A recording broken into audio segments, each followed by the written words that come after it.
সকলকে ঐক্য, ধৈর্য ও সতর্ক থেকে দলকে শক্তিশালী করতে হবে বলে জানালেন বিএনপি চেয়ারপারসনের উপদেষ্টা, সাবেক মন্ত্রী ও ডাকসুর সাবেক ভিপি আমানুল্লাহ আমান।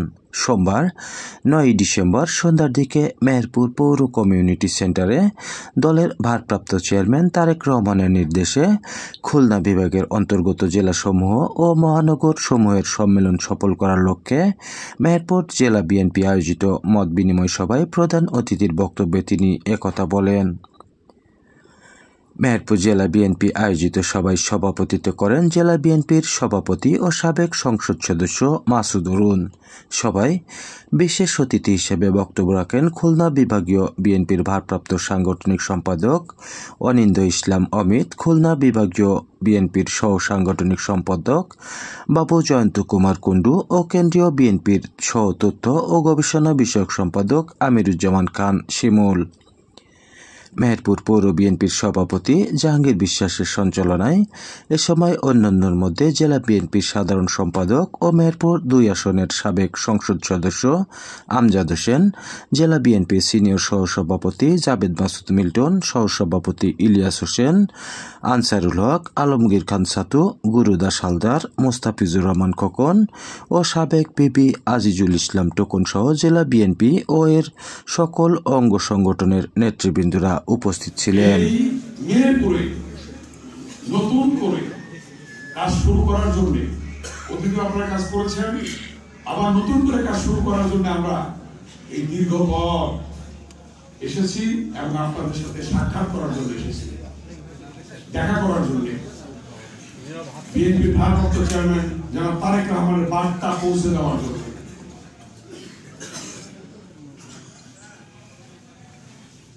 দীর্ঘদিন আপনাদের সম্মেলন হয় না। আগামী 3 মাসের মধ্যে বাংলাদেশের সকল জেলা, থানা, ইউনিয়ন, ওয়ার্ড, পৌরসভা, ওয়ার্ড করতে হবে। এই 3 মাসের মধ্যে আপনাদের এই মেহেরপুর জেলাও সম্মেলন কাউন্সিল করতে হবে। কেন করতে হবে? সংগঠনকে নতুন করে ঢেলে সাজানোর জন্য। যে কথাটি বলেছে, যারা তাদের ত্যাগ আছে, যারা জেল খেটেছে, যারা দিনে রাতে কষ্ট করে এই সংগঠনকে ধরে রেখেছে, তাদেরকে মূল্যায়ন করতে হবে।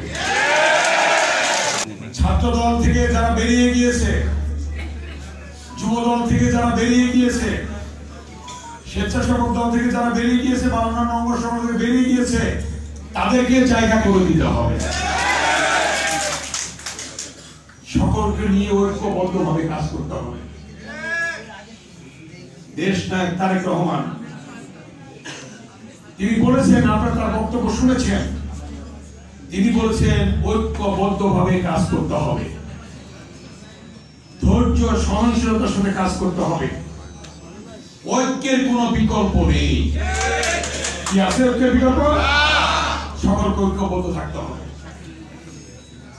কে পেলাম কে পেলাম না সেদিকে লক্ষ্য না রেখে এই দেশ গঠনের কাজে আপনাদেরকে নিয়োজিত রাখতে হবে। কারণ এমন এক সময়ে আজকে এই কাউন্সিল অধিবেশন হতে যাচ্ছে, আপনাদের ওয়ার্ড, ইউনিয়ন, পৌরসভা, থানা এমন সময় হচ্ছে দেশ একটি ক্রান্তিকাল অতিক্রম করছে। বেশি পাইলে তো পান নাকি?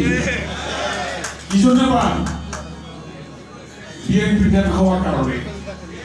বিএনপিকে মানুষ সম্মান করে, বিএনপিকে মানুষ শ্রদ্ধা করে, আর বিএনপি এবং অঙ্গ সংগঠন সহযোগী সংগঠনের নেতৃবৃন্দ অত্যন্ত ভালো লোক।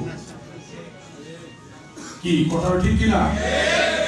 এই জন্য আমাদেরকে ধৈর্য ধারণ করতে হবে। ধৈর্য ধৈর্য ধৈর্য, ঐক্য ঐক্য ঐক্য, এর বিকল্প নেই। আপনারা দেখেছেন ইতিহাসকালীন বাউলের ভাষা আন্দোলনের কেউ কেউ আছেন এখানে, 69-এর গণ অভ্যুত্থানের অনেকে আছেন এখানে। 71-এর মুক্তিযুদ্ধের অনেকে আছেন এখানে, 90-এর স্বৈরাচার বিরোধী আন্দোলনের অনেকে আছেন এখানে, এবং 2024 সালে ছাত্র জনতার যে আন্দোলন তার সাথেও আপনার সম্পৃক্ত ছিল। দীর্ঘ 16টি বছর বিএনপির ভারপ্রাপ্ত চেয়ারম্যান জনাব তারেক রহমানের নেতৃত্বে আন্দোলন হয়েছে, ঠিক কিনা? ইলিয়াস আলী গুম হয়েছে, চৌধুরী আলম গুম হয়েছে, ছাত্রনেতা সুমন গুম হয়েছে, ওই লাঙ্গলকোটের মেয়র এবং উপজেলা চেয়ারম্যান সহ শত শত মানুষ গুম হয়েছে, শহীদ হয়েছে। কি জন্যে?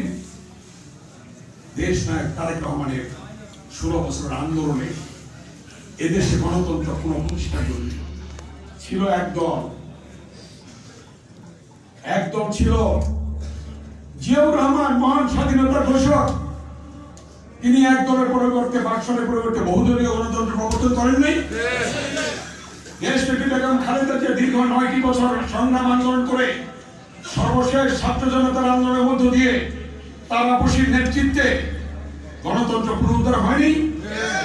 আজকেও 16 বছর তারেক রহমানের নেতৃত্বে আন্দোলন হয়ে যিনি বলেছিলেন দেশ যাবে কোন পথে ফয়সালা হবে, তার সুদূর প্রসারী সেই বক্তব্য আজকে কি সত্যে প্রমাণিত হয় নাই? ফয়সালা কোথায় হলো? রাজপথে ফয়সালা হলো। এবং রাজপথে ফয়সালা হয়ে ছাত্র জনতার সর্বশেষ আন্দোলনের মধ্য দিয়ে আজকে বাংলাদেশের গণতন্ত্র পুনরুদ্ধার হয়েছে, অন্তর্বর্তীকালীন সরকার হয়েছে, বিভিন্ন সংস্কার কমিশন হয়েছে। আমরা চাই যত দ্রুত সম্ভব সংস্কার কমিশনের কর্মকাণ্ড শেষ করে যত দ্রুত সম্ভব একটি নির্বাচন দেওয়ার জন্য, এবং সেই নির্বাচন হবে বাংলাদেশ অত্যন্ত কঠিন নির্বাচন। সেই নির্বাচনের জন্য আজকে আপনার সংগঠনকে শক্তিশালী করতে হবে। সেই নির্বাচনে বিএনপিকে ক্ষমতা আনার জন্য আপনাদেরকে কষ্ট করতে হবে, ত্যাগ স্বীকার করতে হবে, ঐক্যবদ্ধ হতে হবে, ধৈর্যশীল হতে হবে। কথাটা ঠিক কিনা? এই ব্যাপারে কি আপনারা সেই ধৈর্যশীল এবং ঐক্য এই দুটো জিনিস রাখবেন কিনা, ধৈর্য রাখবেন কিনা? আমার নেতাদেরকে দুই হাত তুলে আপনারা ঐক্য রাখবেন, ঐক্য ঐক্য ঐক্য এবং ধৈর্য, এই দুটো জিনিস রাখতে হবে। আমরা কি আমাদের নেতা তারেক রহমানকে বলতে পারি যে আপনারা এই ওয়াদা করেছেন?